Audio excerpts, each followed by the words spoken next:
ভোটের ফলাফল আমরা সবাই জানি। এরই মধ্যে বিএনপি মহাসচিব সহ সিনিয়র নেতৃবৃন্দ দলের চেয়ারম্যানের সঙ্গে বৈঠক করেছেন। ক্যাবিনেট ফর্ম এবং সেগুলো নিয়ে মূলত আলোচনা হচ্ছে। সংসদ সচিবালয় জানিয়েছে সোমবার অর্থাৎ 16 ফেব্রুয়ারি নতুন যে সংসদ সদস্য তাদের শপথ, পুনর্নির্বাচন প্রক্রিয়া, শপথের এই প্রক্রিয়া, তারপরে সরকার গঠন প্রক্রিয়া, এগুলো নিয়ে আপনার প্রাথমিক মূল্যায়ন এবং প্রত্যাশার কথা শুনতে চাই। সবার জন্যই ভালো চপস্টিক ইনস্ট্যান্ট নুডলস।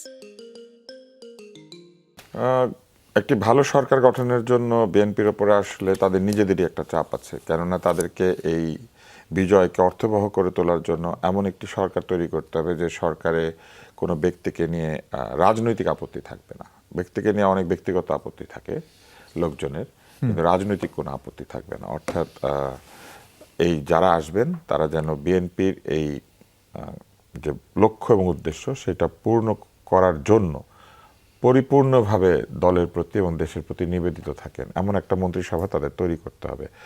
এটি একটি। দ্বিতীয়ত আরেকটি কাজ হবে তাকে সকল চাপের বিপরীতে গিয়ে নিজের পছন্দ অনুযায়ী এবং দলের সিনিয়রদের পছন্দ অনুযায়ী একটা মন্ত্রিসভা তৈরি করতে হবে, কেননা দলের উপর অনেক চাপ আছে।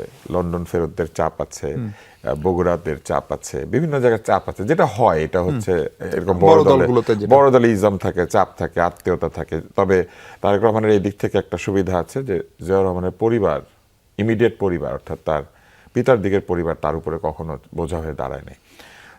এরপরে আরেকটি বিষয় রয়েছে, গত 17-18 মাসে বিএনপির বহু নেতাকর্মী সত্যি নানান ধরনের কর্মকাণ্ডে জড়িত হয়েছিলেন। এটার প্রমাণ বিএনপি নিজেই, কারণ 10,000-এর মতো তারা বহিষ্কার করতে হয়েছে। এই 10,000 লোক কিন্তু এখন আবার বেরিয়ে এসে বলবে আমাদের জন্য বিএনপি জিতেছে।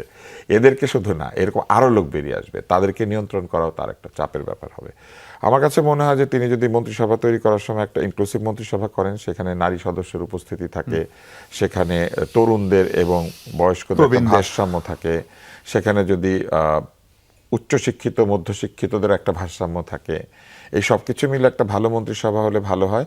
শুরুতেই একটা বিরাট মন্ত্রিসভা তৈরি না করে ধীরে ধীরে মন্ত্রিসভার কলেবর বৃদ্ধি করলে আমার মনে হয় সেটা একটা ভালো কাজ হবে।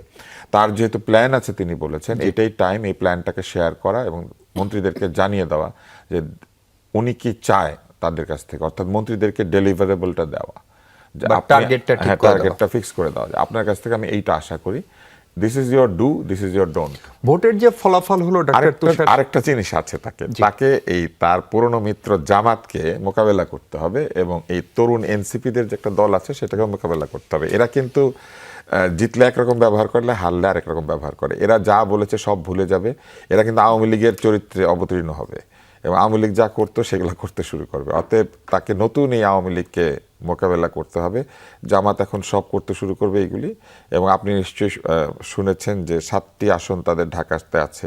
কেউ তাদের মধ্যে এরকম মন্তব্য করেছেন, আমি যেটা শুনেছি, সাংবাদিকরা বলেছেন যে ঢাকা শহর কাঁপানো তাদের জন্য কোনো ব্যাপার না। তারেক রহমানকে এটা ইনশিওর করতে হবে যে কোনো শহর কাঁপানোর চেষ্টা যেন তারা করতে না পারেন। নিজেরা কাঁপেন, কোনো অসুবিধা নাই, কাঁপাকাঁপি চলুক, কিন্তু নাগরিকের জীবন যাতে বিপর্যস্ত না হয় এই ক্ষেত্রে তাকে বেশ কঠোর হইতে হবে এবং যা করতে হবে শুরুতেই। দেরি করলে কিন্তু এটা করা যাবে না।